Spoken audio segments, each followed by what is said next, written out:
What do Adolf Hitler, aliens, and a mysterious underground race have in common? That's right, they are all said to live undiscovered in Antarctica.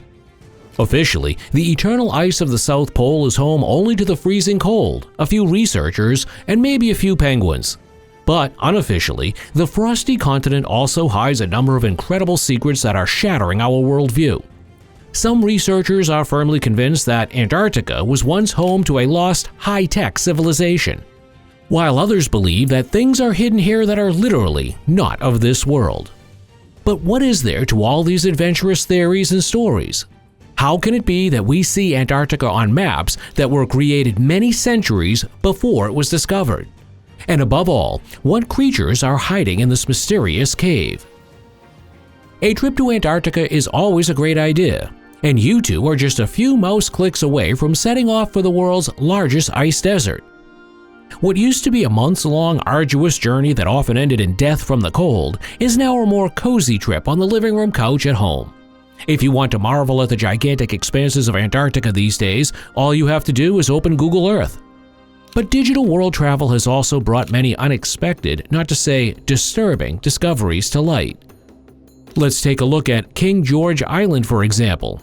Within an area of 1,260 square kilometers, the island is the largest representative of the South Shetland Islands. In addition to the 300 or so scientists who live in the research stations during the winter, the island is home to only 2 civilian settlements: the Chilean village of Villa La Estras and the alien base that lies dormant in the heart of a mighty snow-capped mountain. Yes, you heard that right. Some resourceful users are actually massively questioning the official population figures for King George Island, thanks to the recording of a gigantic opening that is said to lead straight to the interior of an imposing mountain massif. And as if the mere existence of this ominous portal wasn't puzzling enough, there also appears to be a no less impressive, apparently man-made staircase in front of it. But what could be lurking behind this dark passage? Well, the internet wouldn't be the internet if it didn't provide some creative explanations. Some comments read as follows: "This is the gateway to an ancient city. This is part of an alien spaceship," or even, "This is the entrance to a secret underground base." So there was no shortage of theories, although some users took a more sober approach and calculated the approximate dimensions of the cave entrance. The bottom line was that it was around 25 meters high and 75 meters wide. In other words, you could easily hide a passenger plane inside. Of course, we wouldn't see an earthly airplane garage here. A secret parking space for an extraterrestrial spaceship would be more likely. But does it necessarily have to be that crazy? Isn't it possible that the satellite images show us something that came about completely naturally? Well, that would be a plausible and, above all, reassuring explanation.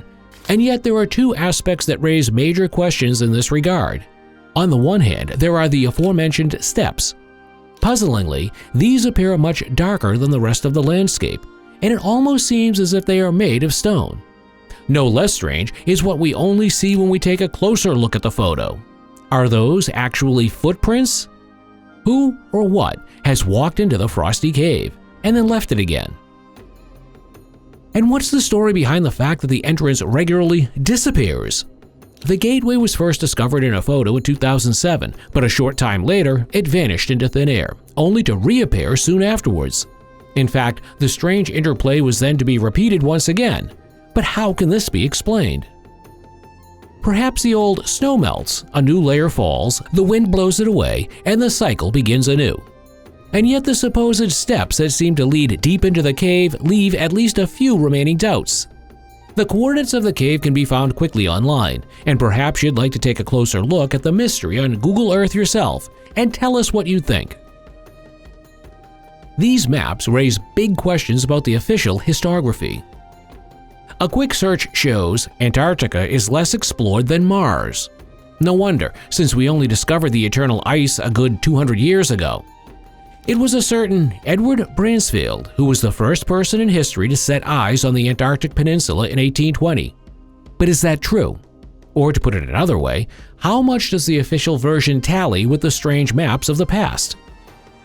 Documents such as the Piri Reis map The Waldseemüller world map and the maps of Orosius Phineas show us Antarctica several centuries before its official first discovery. As the maps in question mostly date from the 16th century, the question arises as to whether the seafarers of the early modern era actually reached the South Pole. Well, even the alternative camp, which regards the maps as authentic, answers this with a decisive no. Instead, the records testify to a historical truth that is even more profound.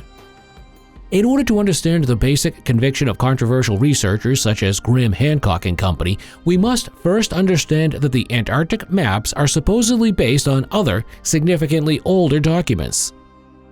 In detail, we would be dealing with sources dating back to 11,700 BC, and which attest to the existence of a lost advanced civilization that was wiped out by a global flood at the end of the last ice age. Subsequently, according to the theory, the few survivors moved out into the rest of the world to pave the way for civilization for the remaining, much simpler peoples. And as if this basic theory didn't sound strange enough, there are now also people who sense an even more direct link between the forgotten predecessor culture and the eternal ice. Couldn't it be that this people first blossomed in Antarctica? Has the Earth's crust shifted? But how is that even possible? After all, Antarctica is no less than the most hostile and coldest continent on Earth. Well, it wasn't always like this. Traces of plants, roots, and pollen found in the ancient drill core from West Antarctica prove that 90 million years ago, there was still a lush, sprouting rainforest here. According to conventional evolutionary theory, however, the lineage of Homo sapiens only goes back about 6 million years, by which time Antarctica was already as cold and icy as it is today. In view of this, the following seems even more astonishing. Despite all this, the American historian Charles Hapgood was of the opinion that the roots of the ominous advanced civilization lie in the Antarctic, simply because the icy world was still in much warmer climes at that time.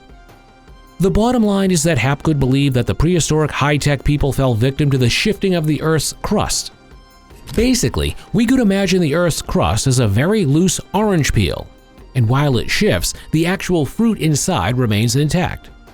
It is hardly surprising, however, that Hapgood's explanations of the Earth's crustal displacement met with little approval from mainstream researchers, and even Graham Hancock has since abandoned this controversial theory. Instead, the Britain's main focus is now on the so-called Younger Dryas period impact hypothesis. Basically, the Younger Dryas period describes an approximately 1,000-year period in which the Earth experienced a drastic drop in temperature after the initial warming at the end of the last ice age.